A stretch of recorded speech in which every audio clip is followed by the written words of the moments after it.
Hi there, I'm CBS Boston meteorologist Jacob Wycoff here with your evening weather update. We had that front move through, seeing a lot of sunshine as we headed into this afternoon, so it has been a pretty nice day overall. We have more sunshine on tap as we go into tomorrow. We just have to get through a little bit of instability clouds that will move in as we go into the afternoon. That wasn't the case, though, for the Cape, Plymouth County, seeing a bit of flooding conditions. We got 2 storm reports with some flooding conditions as you go into the southern shore and into Plymouth. In fact, Plymouth actually at the airport received almost an inch of rain, so it was definitely a soaker in some locations. You can see some of the other locations that saw rain, courtesy of our Weatherbug Network, Marion picking up over 0.8 of an inch of rain. So it definitely a soaker in some locations.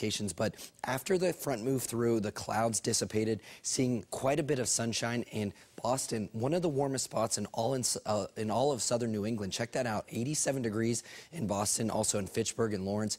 A little bit cooler as you go into the Cape and the islands. They held onto the clouds and some of that rain a little bit longer than the rest of us. Here's our dew point trend. The dew point trend is absolutely great over the next few days. Notice how it's in the 50s as we go into Thursday. So that means that the humidity, the dry, kind of sticky conditions that we had over the past couple of days, that is completely gone. Over the next 4 or 5 days, expect really comfortable skies outside.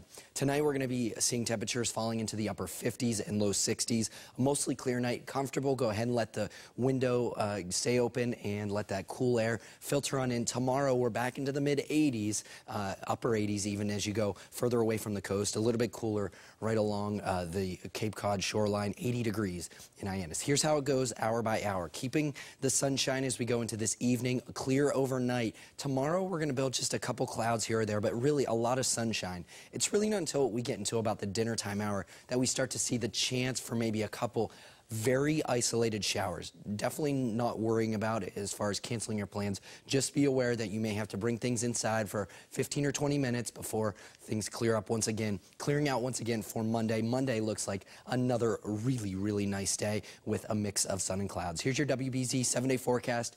Mid 80s tomorrow, upper 70s to low 80s for Monday. Staying mostly dry over the next 3 days, minus a spot shower here or there. Tuesday, start to see things change just a little bit with temperatures in the upper 70s, an overnight shower into Wednesday. Next chance for measurable rain, I would say, is Thursday into Friday, where things start to warm up once again. We add the humidity to the mix, and that's going to kick off a few showers. Thanks for tuning in to the WBZ weather forecast.